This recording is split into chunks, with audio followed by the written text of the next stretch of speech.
সাকিব আল হাসান না থেকেও যেন টাইগার ক্রিকেটের একটা সোনালী অধ্যায়, এক কিংবদন্তি।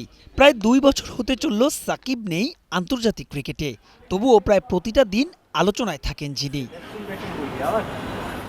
নিউজিল্যান্ডের বিপক্ষে সিরিজও সাকিবকে নিয়ে প্রত্যাশার বেলুন। গ্রিন সিগন্যাল মিলেছে সরকার কিংবা বিসিবির পক্ষ থেকেও। এখন কেবলই দুয়ে দুয়ে ৪ মেলার অপেক্ষা। তবে বিষয়টা কি এত সহজ? রাজনৈতিক হ্যাপেনিং সংকট তো আছে, সঙ্গে যোগ হয়েছে ফিটনেসও। এই ইস্যুতে অবশ্য খোলামেলা বিসিবি নির্বাচক হাসিবুল হোসেন শান্ত। সাকিবের জিনিসটা হচ্ছে মানে নেচার প্লেয়ার, ও লাক ভালো খেলে সাথে লাকও ফেভার করে।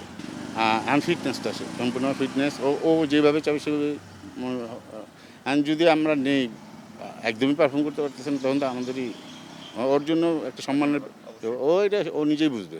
তো ওইভাবেই আসবে আমার কাছে মনে হয়। আর ও থাকলে, ও যদি ফর্মে থাকে, আমাদের একটা ব্যাটিং একটা বোলিং দুইটা সাইড অ্যাডভান্স থাকে না। ওকে ম্যাচ খেলা তো দেখার কিছু নাই। এখন ওর ফিটনেসটা আসলে আমাদের যারা ট্রেনার আছে, হেড কোচ আছেন, সিলেক্টর আছেন, নেটে ব্যাটিং সব কিছু মিলে যদি মনে হয় যে ওই শেপে আছে, অবশ্যই নেওয়া হবে। সাকিব থাকবেন কি থাকবেন না এ নিয়ে দোটানায় থাকলেও ব্ল্যাক ক্যাপদের বিপক্ষে সিরিজে স্কোয়াডে যে আফিফ হোসেন ধ্রুব থাকছেন, সেই ইঙ্গিত দিলেন এই বিসিবি নির্বাচক। যদিও পাকিস্তানের বিপক্ষে আফিফ প্রত্যাশা মেটাতে পারেননি, তবে তাকে আরও একটা সুযোগ দিতে চায় ম্যানেজমেন্ট। আর সুযোগটা সুযোগটা দিতে হবে, ওইভাবে দিতে হবে যাতে আপনি এই সুযোগটা ও কাজে লাগাতে পারে। এমনভাবে সুযোগ দেওয়া যাবে না যে এই সময়টা টাফ হয়ে যাবে ওর জন্য। অন্য সবার মতো সৌম্যের জন্য খারাপ লাগছে হাসিবুল হোসেন শান্তর। জানতে চাওয়া তারই কাছে, আন্তর্জাতিক ক্রিকেটে ফর্মে থাকার পরেও কেন পাকিস্তানের বিপক্ষে একটা ম্যাচেও সুযোগ মেলেনি সৌম্যের। সিরিজ আগে এত রান করছে, বাট এখন ফর্মে নেয়, ওকে খেলা দিব এই সিরিজ চিন্তা করে।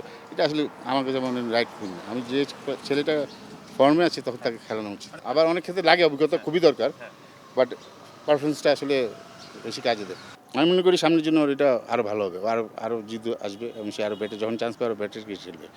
২০২৭ বিশ্বকাপ ভাবনায় অন্তত ২৫ জনের একটা পুল করতে চায় নির্বাচক প্যানেল। তাই তো ২৮ মার্চ থেকে শুরু হতে যাওয়া কন্ডিশনিং ক্যাম্পে দেখা যেতে পারে ২ ডজন ক্রিকেটারদের। তবে নিউজিল্যান্ড সিরিজে ইঙ্গিত মিলছে একাধিক রদবদলের। মাহবুব রিমন, স্টার নিউজ, ঢাকা।